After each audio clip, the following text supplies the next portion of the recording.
know it's a beautiful day outside and blue skies. You can see the marine layer offshore on La Jolla and the palm trees kind of whipping around. The winds are picking up already. We're seeing sustained winds along our coastline in excess of 10 miles per hour right now, but the stronger winds will arrive as we head into this afternoon and evening, I should say. Temperatures in the 70s for many of us. 72 in Escondido, 70 in El Cajon, 67 in Chula Vista. So it's nice, but it's much cooler than yesterday. Look at downtown, 11 degrees colder than yesterday at this time, and about 2 to 4 degrees cooler for inland valleys.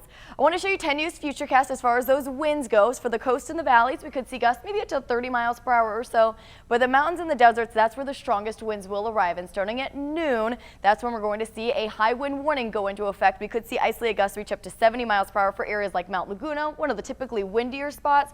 But we're also going to see sustained winds anywhere from 20 to 40 miles per hour. That's kind of just constant blowing. So that could cause some minor structure damage, down trees, down power lines, or maybe just some debris on the roadways, and also difficulty driving, especially if you're in a tall vehicle, maybe blowing that sand around in the deserts, making it for low visibility. So just use caution if you're driving in the mountains and deserts today.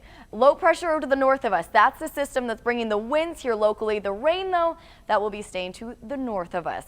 It is going to enhance that marine layer, may be able to push it enough onshore tomorrow to bring in some patchy fog for the morning commute. So if that fog forms, join us tomorrow morning. I'll let you know before you head out the door.